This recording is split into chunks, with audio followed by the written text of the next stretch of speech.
Բարև ձեզ հարգելի հետևորդներ, շարունակում ենք Աստղա ուղեցույցը։ Ցանկանում եմ շնորհակալություն հայտնել ձեզ ակտիվ լինելու, հետևելու, հավանելու եւ բաժանորդագրվելու համար։ Շարունակեք եղեք ակտիվ, որպեսզի ձեզանից 3-ը ունենան հնարավորություն իմանալ իրենց անձնական քարտեզը։ Եվ այսպես, այսօր խոսելու ենք Պլուտոն մոլորակի ու նրա կողմից կառավարվող կարիճ նշանի մասին։ Պլուտոնը հայտնաբերվել է 1930 թվականին։ Թեև համարվում է թզուկ մոլորակ ու գտնվում է արեգակնային համակարգի եզրին, սակայն աստղաբանության մեջ ունի ահռելի ազդեցություն։ Պլուտոնը խորհրդանշում է Աստծո ուժը մարդու ներսում։ Նա այն զորությունն է, որը քանդում է ամեն կեղծն ու անպետքը, թողնելով միայն իրականն ու մնայունը։ Այս մոլորակը մարմնավորում է խորությունը, ուժը, մահն ու վերածնունդը, բայց սա սովորական ֆիզիկական մահ չի, այլ հոգեբանական տրանսֆորմացիա։ Ճգնաժամից հետո մարդը դուրս է գալիս բոլորովին նոր որակով եւ աննկարագրելի ուժով։ Պլուտոնը չի գործում կամաց-կամաց։ Երբ այն ակտիվանում է, քանդվում է հին հավատալիքները, մաշված հարաբերությունները եւ անպետք աշխատանքը։ Այն ստիպում է անցնել ցավի միջով, որպեսզի տա նոր ուժ եւ բարձրացնի մարդուն նոր մակարդակի։ Պլուտոնին հաճախ անվանում են քանդող մեքենա կամ նույնացնում Փյունիկ թռչունին, որը այրվում է, մոխրանում եւ նորից վերածնվում իր իսկ մոխիրներից։ Մարդու անհատական քարտեզում Պլուտոնը մատնանշում է 3 կարևոր ուղղություն։ Առաջինը՝ կարմիկ տրանսֆորմացիա։ Այն ցույց է տալիս, թե կյանքի որ բնագավառում է սպասվում ամենամեծ փոփոխությունները։ Երկրորդը՝ արդյոք մարդը հակված է դեպի հոգևոր խորություն եւ ուժեղ անհատ է, թե ձգտում է կործանարար արարքների։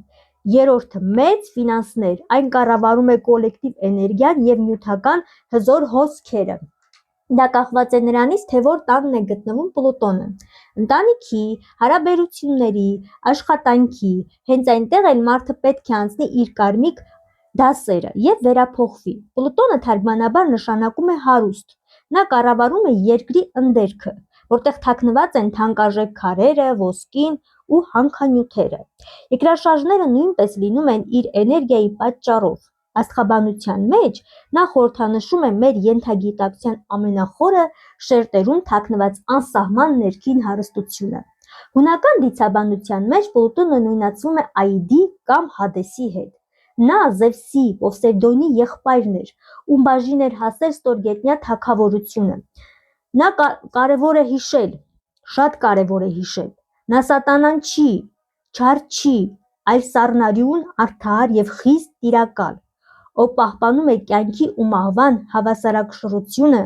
թույլ չի տալիս խախտել տիեզերական կապը։ Նրա անտեսանելի սաղավարտը իր էներգիայի գլխավոր հատկանիշն է։ Այն գործում է գաղտնի եւ անտեսանելի, բայց կործանարար հզորությամբ, փոխելով մեզ այնքան, մինչև տեսնենք վերջնական արդյունքը։ Հայկական դիցաբանության մեջ Աիդի դերը կատարել է Սպանդարամետը։ Նա ստորերկրյա աշխարհի տիրակալն է, հողի եւ բերիության պահապանն էր։ Այն, ինչ մենք աստղաբանության մեջ անվանում ենք տրանսֆորմացիա, նկարագրվում է Ավետարանում։ Եթե ցորենի հատիկը հողի մեջ չընկնի եւ չմեռնի, ինքը միայնակ կմնա, բայց եթե մեռնի, բազում արդյունք կտա։ Հովհաննես 12:24 խոսք։ Սա հենց վերստին ծննդյան Փյունիկի գործընթացն է։ Ինչպես Հիսուսը պատասխանում է Նիկոդեմոսին, մեջբերում է. եթե մարդը վերստին չծնվի հոգուց, չի կարող Աստծո արքայությունը տեսնել։ Մարմնից ծնվածը մարմին է, հոգուց ծնվածը հոգի։ Հոգին նման է քամու, ում դու չես տեսնում այն, թե որտեղ է եւ որտեղից է գալիս, բայց զգում ես նրա ազդեցությունը։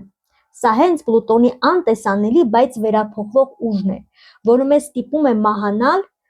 որպես հին մարդ եւ վերածնվել որպես նոր լուսավոր էակ։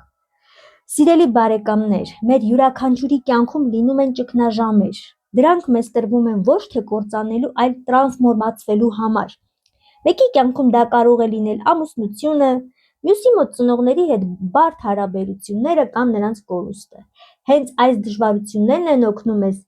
կատարել եւ հասկանալ մեր կյանքի կարմիկ առաջադրանքը, իսկ թե ինչ է կարման,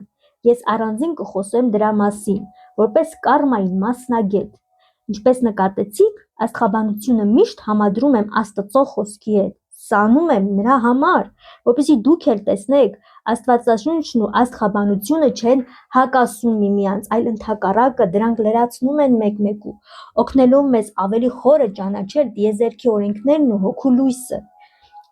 Հիշեք, ցանկացած մթությունից հետո գալիս է վերստին ծնունդը։ Եղեք զգոն, եղեք հավատքով եւ թույլ տվեք աստղաբանության միջոցով հուշել ձեզ ձեր ճիշտ ճանապարհը։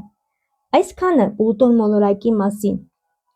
Պլուտոնը, ինչպես ասացի, կառավարում է Կարիճ նշանին։ Այս հոլովակից անմիջապես հետո կխոսենք Կարիճ նշանի մասին։ Չմոռանաք բաժանորդագրվելու ու հավանելու։ Կհանդիպենք։